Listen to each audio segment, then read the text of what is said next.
ശ്രേഷ്ഠരായിട്ടുള്ള ശ്രോതാക്കൾക്ക് നമസ്കാരം. വാൽമീകി രാമായണ പാരായണ പ്രഭാഷണ യജ്ഞത്തിൻ്റെ 352 ഭാഗത്തിലേക്ക് എല്ലാവരെയും സ്വാഗതം ചെയ്തുകൊള്ളുന്നു. കിഷ്കിന്ധാകാന്ഡത്തിലെ 57-ാം സർഗം ആണ് നമ്മൾ പാരായണം ചെയ്യാനായിട്ട് ഉദ്ദേശിക്കുന്നത്. അംഗദനും കൂട്ടുകാരൊക്കെ ജടായുവിൻ്റെ സഹോദരനായിട്ടുള്ള സമ്പാദിയെ കണ്ട് അത്ഭുതപ്പെട്ട് സമ്പാദി ചോദിച്ച ചോദ്യങ്ങൾക്കെല്ലാം മറുപടി പറയാനായിട്ട് തുടങ്ങുകയാണ്.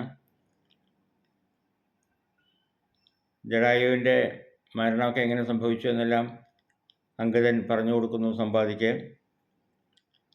അംഗദൻ്റെ വാക്കുകൾ നമുക്ക് എന്താണെന്ന് മനസ്സിലാക്കാം. അതിനു മുമ്പായി അധ്യായം ഒന്ന് പാരായണം ചെയ്തതിന് ശേഷം അതിലെ കഥാഭാഗങ്ങളെ അനുസ്മരിക്കാം. സപ്തപഞ്ചാശത് സർഗ തത്വശ്രുത്വാ തഥാ വാക്യമംഗദസ്യ മുഖോദ്ഗതം അബ്രവീദ്വചനം ക്രുദ്ധസ്തീഷ്ണതുണ്ടോ മഹാസ്വനാ. കോയം ഗിരാ ഘോഷയതി പ്രാണൈ പ്രിയതരസ്യ മേ ജടായുഷോ വധം ഭ്രാതുഃ കമ്പയന്നിവ മേ മനാം. കഥമാസി ജനസ്ഥാനേ യുദ്ധം രാക്ഷസഗൃധ്രയോഃ നാമധേയമിദം ഭ്രാതുശ്ചിരസ്യാദ്യ മയാ ശ്രുതം. ഇച്ഛേയം ഗിരിദുർഗാ ച ഭവദ്ഭിഃ അവതാരിതം യവീയസോ ഗുണജ്ഞസ്യ ശ്ലാഘനീയസ്യ വിക്രമൈഃ. അതിദീർഘസ്യ കാലസ്യ തുഷ്ടോസ്മി പരികീർത്തനാൽ തദിച്ഛേയമഹം ശ്രോതും വിനാശം വാനരക്ഷഭാം. ഭ്രാതുർജടായുഷസ്തസ്യ ജനസ്ഥാനനിവാസിനാം തസ്യൈവ ച മമ ഭ്രാതുഃ സഖാം ദശരഥഃ കഥം. യസ്യ രാമപ്രിയപുത്രോ ജ്യേഷ്ഠോ ഗുരുജനപ്രിയ സൂര്യാംശുദഗ്ധപക്ഷത്വാന്ന ശക്നോമ്യുപസർപ്പിതം. ഇച്ഛേയം പർവ്വതാദസ്മാൽ അവതർത്തും അരിന്ദമാം ശോകാൽ ഭ്രഷ്ടസ്വരമപി ശ്രുത്വാ തേ ഹരിയൂഥപാഃ. ശ്രദ്ധധുർനൈവ തദ്വാക്യം കർമ്മണാ തസ്യ ശങ്കിതാം തേ പ്രായമുപവിഷ്ടാസ്തു ദൃഷ്ട്വാ ഗൃധ്രം പ്ലവംഗമാഃ. ചക്രുർബുദ്ധിം തഥാ രൗദ്രാം സർവാന്നോ ഭക്ഷയിഷ്യതി സർവഥാ പ്രായമാസീനാൻ യദി നോ ഭക്ഷയിഷ്യതി. കൃതകൃത്യാ ഭവിഷ്യാമ ക്ഷിപ്രം സിദ്ധിമിതോ ഗതാം ഏതാം ബുദ്ധിം തതശ്ചക്രു സർവേ തേ വാനരക്ഷഭാം. അവതാരിഗിരേ ശൃംഗാൽ ഗൃധ്രമാഹ്വാംഗതസ്തദാ ബഭൂവർക്ഷരജാം നാമ വാനരേന്ദ്രപ്രതാപവാൻ. മമാര്യ പാർത്ഥിവപക്ഷീൻ ധാർമ്മികസ്തസ്യ ചാത്മജൗ സുഗ്രീവസ്യൈവ ബാലീ ച പുത്രാവോഖബലാവുഭൗ. ലോകേ വിശ്വതകർമാഭൂദ്രാജാ ബാലീ പിതാമമാം രാജാ കൃഷ്ണസ്യ ജഗത ഇക്ഷ്വാകൂണാം മഹാരഥാം. രാമോ ദശരഥി ശ്രീമാൻ പ്രവിഷ്ടോ ദണ്ഡകാവനം ലക്ഷ്മണേന സഹ ഭ്രാത്രാം വൈദേഹ്യാ ചാപി ഭാര്യയാം. പിതർനിദേശനിരതോ ധർമ്മ്യം പന്ഥാനമാശ്രിതാം തസ്യ ഭാര്യാ ജനസ്ഥാനാദ്രാവണേന കൃതാ ബലാൽ.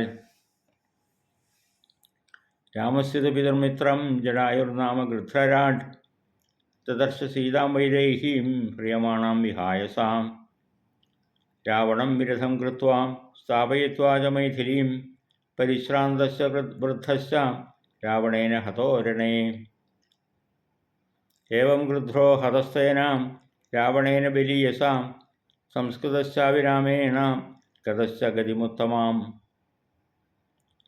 തതോ മമ പിതൃവ്യേണ സുഗ്രീവേണ മഹാത്മന ചകാര രാഘവസഖ്യം സൗവധിൽ പിതരം മമ. മമ പിത്രാ വിരുദ്ധോ ഹി സുഗ്രീവസചിവൈ സഹ നിഹത്യ ബാലിനം രാമസ്തതസ്സം അഭിഷേചയൽ. സ്വരാജ്യേ സ്ഥാപിതസ്തേന സുഗ്രീവോ വാനരാധിപാം രാജാ വാനരമുഖ്യാനാം യേന പ്രസ്താവിതാ വയം. ഏവം രാമപ്രയുക്താസ്തു മാർഗമാണാസ്തതസ്സദാം വൈദേഹീം നാധിഗച്ഛാമോ രാത്രൗ സൂര്യപ്രഭാമിവാം. തേ വയം ദണ്ഡകാരണ്യം വിചിന്യസ്സു സമാഹിതാം അജ്ഞാനാത്വ പ്രവിഷ്ടാസ്മ ശരണ്യാവിവൃതം ബിലം മയസ്യ മായാവിഹിതം തൽബിലം ച വിജിന്വതാം വ്യതീതസ്തത്ര നോ മാസോ യോ രാജ്ഞാ സമയകൃതാം തേ വയം കവിരാജസ്യ സർവേ വചനകാരിണാം കൃതാം സംസ്ഥാമതിക്രാന്ത ഭയാൽ പ്രായമുപാസ്മഹേ ക്രുദ്ധേ തസ്മിൻസ്തു കാകുൽസ്ഥേ സുഗ്രീവേ ച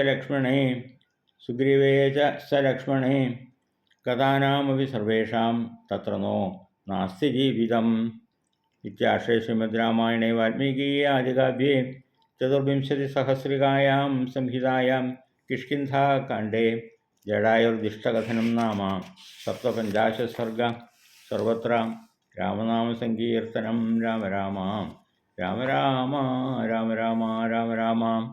57-ാം സർഗമാണ് പാരായണം ചെയ്തത്. സമ്പാദി പറയുന്ന കാര്യങ്ങളെല്ലാം കേട്ട് വാനരസൈന്യങ്ങൾക്ക് വിശ്വാസം തോന്നിയില്ല. സമ്പാദി ഒന്ന് ഇറക്കി വയ്ക്കുമെന്നൊക്കെ ചോദിച്ചുല്ലോ. സമ്പാദി ക്രൂരമായ വാക്കുകളല്ലേ ആദ്യം പ്രയോഗിച്ചത്. ഈ കാണുന്ന വാനരന്മാരെയെല്ലാം എനിക്ക് തിന്നാൻ സാധിക്കും എന്നുള്ളതൊക്കെ തൻ്റെ ഭക്ഷണ സാധനങ്ങളാണ് എന്നൊക്കെയാണ് സമ്പാദി പറഞ്ഞത്. അത് ഓർമ്മിച്ചിട്ട് പ്രായോപവേശം ചെയ്തിട്ടുള്ളവരാണെങ്കിലും ശരി, ആ വാനരന്മാർക്ക് ഭയം തോന്നി എന്ന് പറയാണ്. ഇത്ര ക്രൂരനായിട്ടുള്ള ഈ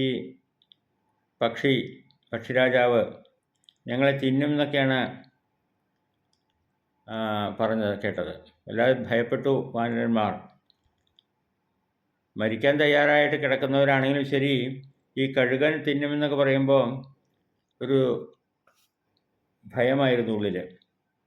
അങ്ങനെ പല വിധത്തിൽ അവരുടെ വാനരന്മാരുടെ ഉള്ളിൽ ചിന്തകൾ തിരിഞ്ഞു പോയപ്പോൾ അംഗദൻ പതുക്കെ ആ മലയിൽ നിന്ന് സമ്പാദിയെ ഇറക്കി വെച്ചിട്ട് പറഞ്ഞു, അല്ലയോ പക്ഷിശ്രേഷ്ഠ, ഞാനൊരു ചരിത്രം പറയാം. എൻ്റെ മുത്തശ്ശൻ അതിപ്രതാപിയായിട്ടുള്ളൊരു വാനരേന്ദ്രനായിരുന്നു. വൃക്ഷരാജസ് എന്നാണ് പേര്. ആ ധർമ്മജ്ഞൻ എൻ്റെ മുത്തശ്ശനാണ് എന്ന് പറയാണ്.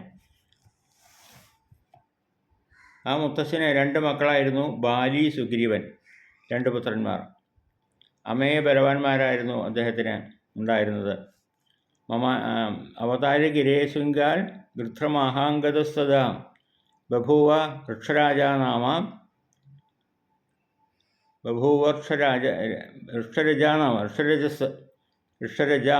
നാമ വാനരേന്ദ്ര പ്രതാപവാൻ മമാര്യ പാർത്ഥിവ പക്ഷീൻ ധാർമ്മികസ്ഥസ്യ ചാത്മജൗ സുഗ്രീവസ്യൈവ ബാലീച പുത്രാവോഖ ബലാവുഭൗ.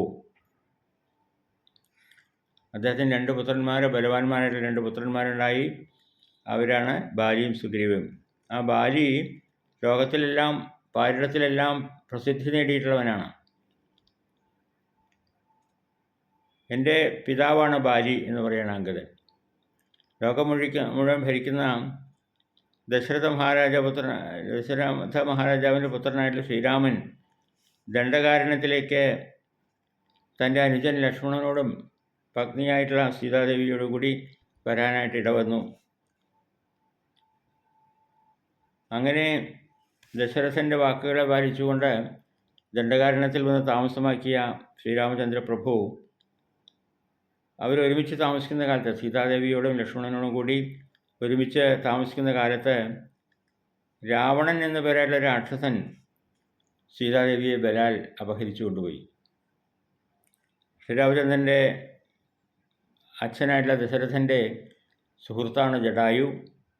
ആ ജടായു ഈ രാവണൻ്റെ സീതാപഹരണം കണ്ടിട്ട് ആകാശത്തിൽ കൂടി കൊണ്ടുപോകുന്നത് കണ്ടപ്പോൾ രാവണനെ എതിർക്കാനായിട്ട് ജടായു തയ്യാറായി. പെട്ടെന്ന് തടുത്തു. പക്ഷേ ആ വൃദ്ധനായിട്ടുള്ള ഖഗേന്ദ്രനെ, ആ പക്ഷിയെ രാവണൻ നിഗ്രഹിച്ചു എന്ന് പറയുകയാണ്. അങ്ങനെ ജടായു ശരീരം ഉപേക്ഷിച്ച് പോകേണ്ടതായിട്ട് വന്നു. ശ്രീരാമദേവൻ്റെ അനുഗ്രഹം കിട്ടിയിട്ടുള്ളവനാണ് ജടായു എന്നെല്ലാം വർണ്ണിക്കുകയാണ്. അതിനിടയ്ക്ക് അതിനുശേഷം എൻ്റെ അച്ഛൻ എൻ്റെ ഇളയച്ഛനായിട്ട് സുഗ്രീവൻ ശ്രീരാമചന്ദ്രനായിട്ട് സഖ്യം ചെയ്തു എന്ന് പറയാണ്. ആ സഖ്യത്തിൻ്റെ ഫലമായിട്ട് ഭാര്യയെ നിഗ്രഹിക്കാനും എൻ്റെ ഇളയച്ഛൻ മന്ത്രിമാരോടൊത്ത് രാജ്യത്തിൽ ചെന്ന് സീതാദേവിയെ അന്വേഷിച്ച് കണ്ടുപിടിക്കാമെന്നും എല്ലാം വാക്ക് പറഞ്ഞു അങ്ങോട്ടും ഇങ്ങോട്ടും. ഭാര്യയെ നിഗ്രഹിച്ച ശ്രീരാമചന്ദ്ര പ്രഭു സുഗ്രീവനെ രാജാവാക്കി വാഴിച്ചു, അഭിഷേകം ചെയ്യിച്ചു. ആ സുഗ്രീവൻ പറഞ്ഞയച്ച വാനരന്മാരാണ് ഞങ്ങൾ. സീതാന്വേഷണത്തിനായിട്ട് പുറപ്പെട്ടവരാണ്. ശ്രീരാമസ്വാമിയുടെ നിർദ്ദേശപ്രകാരം ഞങ്ങളിതാ സീതാദേവിയെ അന്വേഷിച്ചുകൊണ്ട് നടക്കുകയാണ്. രാത്രി സൂര്യനെ അന്വേഷിക്കുന്ന പോലെയാണ് ഞങ്ങളുടെ അനുഭവം. ഇതുവരെ സീതാദേവിയെ കണ്ടുപിടിക്കാൻ ഞങ്ങൾക്ക് സാധിച്ചിട്ടില്ല എന്ന് പറയുകയാണ്. രാത്രി സമയത്ത് സൂര്യനെ അന്വേഷിച്ചാൽ കാണാൻ സാധിക്കുമോ? ഏവം രാമപ്രയുക്താസ്തു മാർഗമാണ സദസദാ വൈദേഹ്യം നാധിഗച്ഛാമോ രാത്രൗ സൂര്യപ്രഭാമിവാം. രാത്രി സമയത്ത് സൂര്യപ്രഭ കാണാൻ പറ്റാത്തതുപോലെ ഇതുവരെയായിട്ടും ഈ വനങ്ങളിലൊക്കെ അന്വേഷിച്ച് നടന്നിട്ടും സീതാദേവിയെ ഞങ്ങൾക്ക് കാണാനായിട്ട് സാധിച്ചിട്ടില്ല. ഞങ്ങളതുകൊണ്ട് വളരെ ദുഃഖിതരാണ് എന്നെല്ലാം അംഗദൻ സമ്പാദിയോട് പറയാണ്. അങ്ങനെ ദണ്ഡകാരനെ മുഴുവൻ അരിച്ചു പെറുക്കി അന്വേഷിച്ച് നടന്ന് ഞങ്ങൾ ഓരോ മുക്കിലും മൂലയിലും നോക്കി അന്വേഷിച്ച് നടന്നപ്പോഴാണ് അവിചാരിതമായിട്ട് ഈ ഗുഹയിലെത്താൻ കാരണം, ഈ സ്വയംപ്രഭയുടെ ഗുഹയിലെത്താൻ കാരണം. ഈ ഗുഹയിൽ ചുറ്റി നടന്നപ്പോൾ ഞങ്ങൾക്ക് കുറേ സമയം അങ്ങനെ ചെലവഴിക്കേണ്ടി വന്നു. സീതയായിട്ട് കാണാനും സാധിച്ചില്ല.